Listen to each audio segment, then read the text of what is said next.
Assalamualaikum warahmatullahi wabarakatuh. Anak-anakku kelas 9A dan 9B, kita bertemu lagi pada materi fikih. Seperti biasa, sebelum kita bersama-sama membahas tentang materi kali ini, marilah kita bersama-sama buka dengan membaca basmalah. Bismillahirrahmanirrahim. Mudah-mudahan pembelajaran kali ini dapat berjalan dengan lancar. Langsung saja kita masuk ke materi kita kali ini, masih di bab 1. Ya, untuk kali ini adalah pembahasan terakhir di bab 1. Jadi minggu depan dipersiapkan untuk ulangan harian bab 1. Pada minggu kemarin kita sudah mempelajari tentang ibadah kurban, ya. Ibadah kurban, kali ini kita akan mempelajari tentang ibadah akikah. Jadi pada bab 1 itu ada 3 pembahasan. Yang pertama tentang penyembelihan, yang kedua tentang ibadah kurban, dan yang ketiga tentang ibadah akikah. Kali ini kita akan membahas tentang ibadah akikah, ya. Jadi nanti ada perbedaan antara akikah dan kurban, ya. Nanti bisa kita bahas setelah kita memahami ini.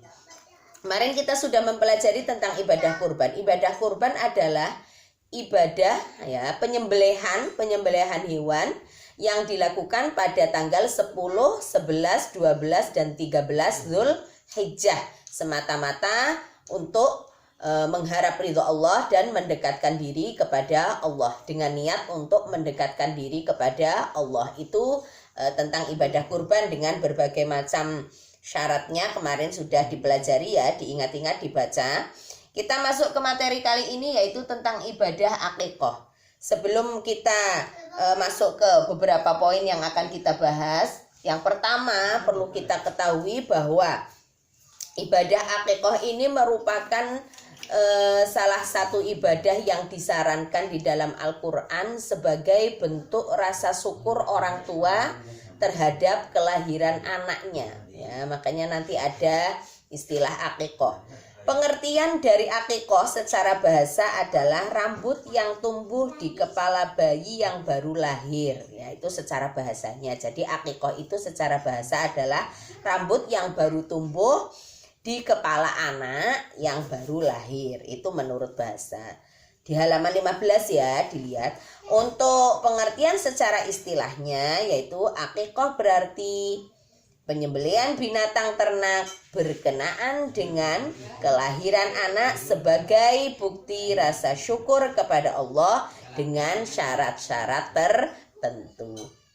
Jadi yang perlu digarisbawahi antara kurban dan akikah, kalau kurban itu adalah penyembelihan yang dilakukan pada tanggal 10, 11, 12, 13 Zulhijjah sebagai bentuk pendekatan seorang hamba kepada Allah.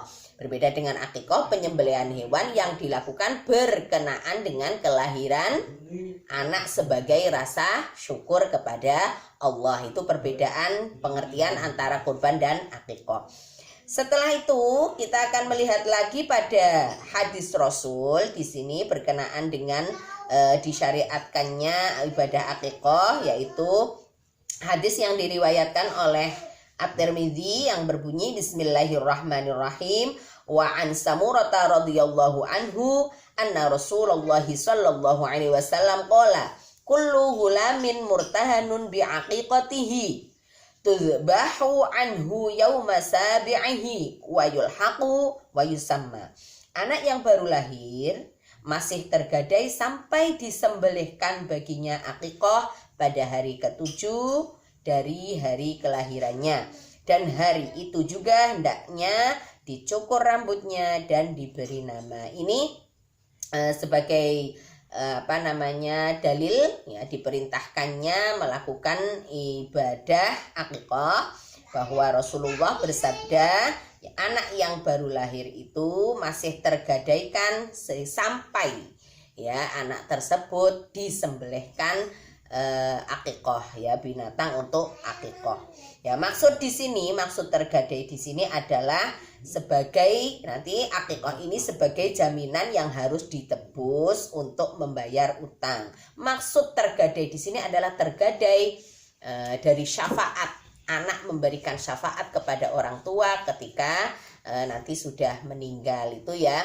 Jadi tergadaikan di sini. Tapi misalkan tidak mampu, orang tuanya tidak mampu, ya tidak apa-apa. Karena nanti kita akan pelajari di dalam dasar hukum adanya syariah, adanya perintah ibadah akikoh. Dasar hukumnya adalah sunnah muakkad, sunnah yang ditekankan.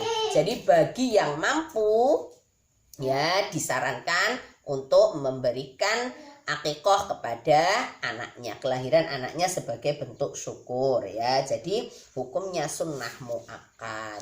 Kemudian disyariatkannya akikoh pada halaman 16. Di situ pertama kali Rasulullah melakukan akikoh yaitu ketika kelahiran cucunya yaitu Hasan Husain. Pada saat itu Rasulullah mengakikoi cucunya ya dari Ibnu Abbas. Sesungguhnya Nabi berakikoh untuk Hasan dan Husain masing-masing seekor kambing gibas. Jadi ya itu syariat pertama kali adanya ibadah akikoh. Kemudian ketentuan akikoh dari sudut umur ya. Jadi sama seperti ibadah kurban kemarin. Jadi umurnya sama ya seperti ketentuan pada ibadah kurban. Kemudian manfaat dagingnya juga sama seperti ibadah kurban, jadi dibagikan kepada tetangga, fakir miskin ya. Tetapi nanti untuk akikoh ini daging yang dibagikan harus sudah dimasak ya. Jadi dimasak dulu baru dibagikan ke orang lain atau tetangga. Yang keluarga boleh memakan nggak? Boleh ya, kecuali pada akikoh nazar. Kalau akikoh nazar itu yang memberikan akikoh tidak boleh ikut memakan di sini, kecuali akikoh karena nazar. Jadi kalau akikoh yang dilakukan orang tua sebagai rasa syukur kelahiran putranya, kemudian keluarga memakan beberapa dagingnya sedikit ya, jangan terlalu banyak. Jadi ya sekedarnya itu boleh ya. Kemudian waktu penyembelihannya disunahkan pada hari ke-7 ya. Atau kalau tidak hari ke-7 hari ke-14, kalau enggak hari ke-14 hari ke-21 sampai anak itu baligh ya, itu ketentuan akikoh. Lah misalkan kok sampai ternyata anak itu baligh, orang tuanya belum mampu memberikan akikoh kepada putranya, apakah boleh ya akikoh dilakukan oleh diri sendiri? Ini ada perbedaan ulama, ada yang mengatakan boleh, ada yang mengatakan atau sah-sah saja ataupun tidak apa-apa. Jadi kalau Imam Syafi'i boleh. Jadi kita misalkan sama orang tua kita belum diakikoi, kita sudah punya rezeki, kita mengakikoi diri kita sendiri, menurut Imam Syafi'i tidak apa-apa gitu ya. Jadi memang sebenarnya pada hakikatnya akikoh ini adalah ibadah yang disarankan kepada orang tua untuk kelahiran anaknya sebagai bentuk rasa syukur gitu ya, pada dasarnya seperti itu. Kemudian di sini hal-hal lain yang disyariatkan terkait dengan ibadah akikoh tadi ya. Jadi ketika kita memberikan tadi menyembelih kambing sebagai bentuk rasa syukur terhadap kelahiran anak, itu sesuai syariat tadi dilakukan di hari ke-7 ataupun di hari ke-14, 21 sampai anak itu balik ya. Kemudian pada saat itu juga kita disarankan untuk mencukur rambut. Jadi mencukur rambut anak yang tadi mau diakikoi. Kemudian rambut itu setelah dibersihkan, digundul, ditimbang, itu yang dilakukan oleh Rasulullah, ditimbang. Kemudian kita bersedekah sesuai dengan berat rambut yang kita cukur tadi, rambut si bayi yang dicukur tadi. Itu kalau mampu. Kalau tidak mampu juga tidak apa-apa, namanya saja sunnah muakkad. Kemudian yang dilakukan oleh Rasulullah lagi ya ketika hari ke-7 melakukan akikoh tadi mencukur rambut, juga mengunyah kurma sampai lembut, kemudian meletakkannya pada rongga mulut si bayi. Ini yang dioles-oleskan pada mulut si bayi, ini yang dilakukan oleh Rasulullah ya. Kemudian mengoleskan kepala si bayi dengan minyak wangi ya. Ini juga biasa dilakukan ketika akikoh ya, atau memberi nama bayi biasanya sudah menjadi tradisi memberikan minyak wangi-wangian. Nah itu untuk ibadah akikoh.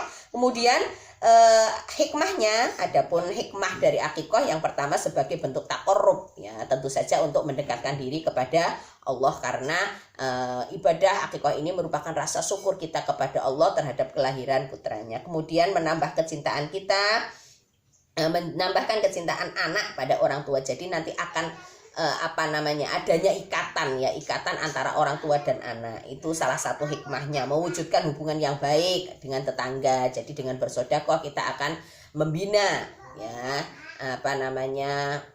kebaikan dengan berbagi dengan tetangga. Itu merupakan tebusan hutang tadi, ya, anak untuk memberikan syafaat ini, untuk memberikan syafaat bagi kedua orang tuanya kelak pada hari perhitungan. Jadi maksud tergadaikan itu ketika anak itu sudah diakikoi, berarti dia sudah ditebus, ya. Dia tidak ada halangan, tidak akan menghalangi ketika anak itu memberikan bantuan nanti kepada orang tuanya di hari kiamat atau di hari perhitungan. Akikah sebagai sarana bentuk rasa gembira, ya, dalam melaksanakan syariat Islam, kemudian memperkuat ukhuwah persaudaraan dengan orang lain. Itu untuk masalah ibadah akikah. Dan untuk perbedaannya antara akikah dan kurban bisa dilihat di halaman 18, silahkan difahami. Sudah saya jelaskan, cuman secara bagannya bisa dilihat di situ, ya. Perbedaan antara kurban dengan akikah itu harus difahami karena nanti di dalam ulangan tentu akan ada soal seperti itu, perbedaan antara kurban dan akikah yang meliputi 5 poin di situ, ya. Silahkan dibaca. Untuk pertemuan kali ini marilah kita akhiri dengan bersama-sama membaca hamdalah. Alhamdulillahirabbil alamin. Silahkan dibadal jari. Kita bertemu pada minggu yang akan datang untuk ulangan harian. Wassalamualaikum warahmatullahi wabarakatuh.